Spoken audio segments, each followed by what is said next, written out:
দর্শক, আজ আপনাদের সামনে নিয়ে চলে আসলাম পাঞ্জাবের অমৃতসরে সেই ঐতিহাসিক এবং প্রসিদ্ধ স্বর্ণ মন্দিরে। আপনারা দেখছেন সেই স্বর্ণ মন্দিরের দৃশ্য। এই যে পুকুরের একেবারেই ওপাশটাই যে স্বর্ণ মন্দির আপনাদের দেখছেন, এবং কতই না সুন্দর লাগছে। দর্শক দেখুন, এটা হচ্ছে এই মন্দিরে ঢোকার একেবারে প্রবেশদ্বার, অর্থাৎ এখান থেকেই এই মন্দিরে প্রবেশ করতে হয়। এরপরই আপনাদেরকে আশপাশটা একটু দেখাচ্ছি। দর্শক দেখুন কতই সুন্দর। আপনারা জানেন পাঞ্জাবের নামকরা এবং প্রসিদ্ধ সেই স্বর্ণ মন্দির, সেখানে আপনাদেরকে আমি নিয়ে আসলাম এবং আপনারা সেই দৃশ্য দেখছেন।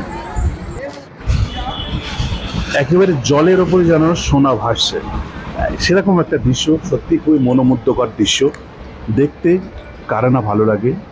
আপনারা নিত্য নতুন এই ধরনের ভিডিও দেখতে হলে আমাদের সাথে থাকবেন, আমাদের চ্যানেলটি সাবস্ক্রাইব করবেন, আমাদের সঙ্গে থাকবেন, এবং ভিডিওটি ভালো লাগলে অবশ্যই লাইক, কমেন্ট, শেয়ার করবেন এবং আমাদের চ্যানেলটি সাবস্ক্রাইব করে আমাদের বন্ধু হয়ে যাবেন।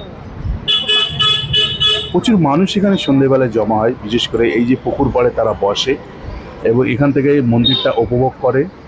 খুবই সুন্দর এবং জাঁকজমকপূর্ণ এবং চাকচিক্যপূর্ণ একটি মন্দির, এবং যেটি পাঞ্জাবের অমৃতসরের অবস্থিত ভারতের নামকরা একটি মন্দির, স্বর্ণ মন্দির, আপনারা জানেন।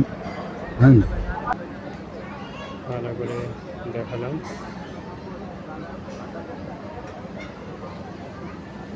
কিছু কিছু নীতি মানতে হয়, যেরকম হাত জোড় করতে হয়।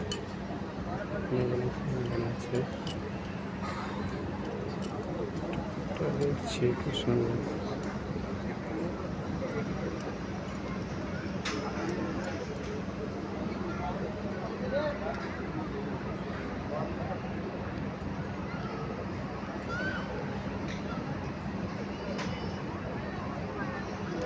একদিন মুসলমানদের হবে,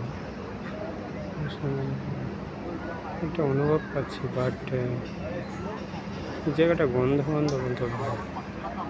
আমি যেটা শুনেছি তার থেকে একটা বোঝা গেছে, যেটা একটা এখানে এসে একটা গন্ধ